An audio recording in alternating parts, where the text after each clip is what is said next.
Yes, good noon, class 7 students.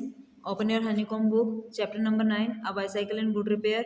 ये chapter हम आपको समरी बता चुके थे, इसके मीनिंग्स भी जैसे कि आपको पता है, इसके वर्ड मीनिंग्स जो है हम आपको करवा चुके थे, वर्ड मीनिंग्स भी हो गई थी इसकी, और इस चैप्टर की समरी में आपको बता चुकी थी।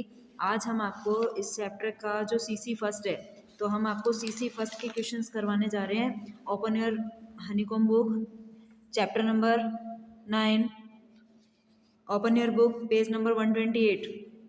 Open your book, page number 128. CC first के क्वेश्चन है, I got up early for me. It implies that, implies का अर्थ होता है किसी को हिडन सजेशन देना, ठीक है। हिडन सजेशन देना यानी कि ना कहते हुए भी कह देना। Is that clear? Implication implies that I got up early for me. मैं अपने लिए आज सुबह जल्दी उठा. He was an early riser. He was a late riser. Yes, ये ऑप्शन आपका करेक्ट है, क्योंकि वो हमेशा जल्दी नहीं उठता था, वो लेट राइजर था, तो वो हमेशा ही लेट उठता था, और आज वो खुद के लिए जल्दी उठा क्योंकि उसे राइड पर जाना था। Is that clear? Yes. Question number 2 is the bicycle goes easily enough in the morning and a little swiftly after lunch.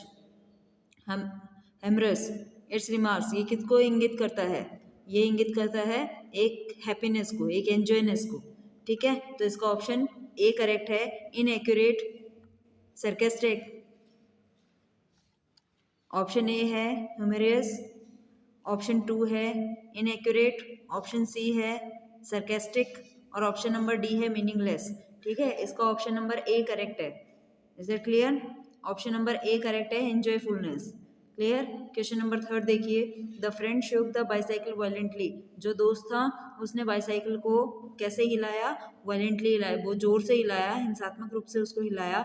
Find 2 or 3 sentence in the text with express the author's disapproval of that, यानी कि उसके हिलाने के पीछे उसको क्या दर्शाता है, तो वो आपको चैप्टर के हिसाब से लिखना है, चैप्टर के अकॉर्डिंग लिखना है। तो इसका फर्स्ट पॉइंट आप लिखेंगे, don't do that you will hurt it. उसके फ्रेंड ने उसको ये बात कही थी कि डोंट डू दैट, तुम ऐसा मत करो, यू विल हर्ट इट, तुम इसे नुकसान पहुंचाओगे। सेकेंड पॉइंट आप लिखोगे, इसमें आपको 3 पॉइंट्स लिखने हैं। It doesn't if you don't wobble it, it doesn't if you don't wobble it, ये नहीं हिलेगा अगर तुम इसे ना हिलाओ। और थर्ड पॉइंट है इसका, don't you trouble about it any more, इसके बारे में तुम ज़्यादा चिंता ना करो। You will make your self tired, ये तुम्हें खुद को परेशान कर देगी या थका देगी, ठीक है। इसके ये 3 पॉइंट्स हैं, ये तीनों पॉइंट्स आप लिखेंगे इस आंसर के। क्वेश्चन नंबर 4 देखिए, if not it would make a serious difference to the machine, what does it refer to. यहाँ पे इफर इट किसके लिए रिफर किया गया है, किसके लिए लिखा गया है, किसके लिए कहा गया है? बॉल बेयरिंग के लिए कहा गया है। जो उसमें गोलियां थी टायर के बाहर, टायर के अंदर जो लगी हुई गोलियां थी, उसके लिए बॉल बियरिंग के लिए इट वर्ड यूज किया गया है, ठीक है। अब आ जाइए working with the text. Working with the text, question number 1 है इसमें, did the front wheel really wobble, क्या सामने वाला पहिया वास्तव में हिल रहा था? व्हाट इज योर ओपिनियन, आपकी क्या राय है? Give a reason for your answer, आप उत्तर देते समय उसका कारण भी बताएंगे। The front wheel did wobble but very little, जो फ्रंट व्हील था वो बहुत हिल रहा था लेकिन बहुत धीरे धीरे, ठीक है। It did not need immediate repair, उसे इमीडिएटली रिपेयर की कोई आवश्यकता नहीं थी, यानी कि उसे तुरंत ठीक करने की आवश्यकता भी इतनी नहीं थी। The writer had no trouble with his bicycle, और राइटर को अपने साइकिल से कोई प्रॉब्लम भी नहीं थी, ठीक है। ये लिखेंगे आप। इसके बाद देखिए सॉरी, इसके बाद देखिए क्वेश्चन नंबर 2। क्वेश्चन नंबर 2 है इसमें, in what condition did the author find the bicycle when he return from the tool shed. In what condition did the author find the bicycle when he return from the tool shed. जब जो author था, जो writer था, वो tool shed से वापस आया तो उसने अपने साइकिल की क्या स्थिति पाई, क्या कंडीशन उसने अपने साइकिल की पाई? आंसर लिखेंगे, when the author return from the tool shed, जब ऑथर टूल शेड से वापस आया तो his friend had already taken off the front wheel, तो उसका जो फ्रेंड था वो फ्रंट व्हील को पहले से ही निकाल चुका था। The remaining part of the machine was laying on the Swinney path, और जो उसका जो रिमेनिंग बचा हुआ जो हिस्सा था साइकिल का, बचा हुआ मशीन का जो हिस्सा था, वो भी सब रास्ते में रोड पे पड़े हुए थे। Nothing is easier than taking of the gear case, वो बहुत ईजी नहीं था गियर केस को टेक ऑफ करना।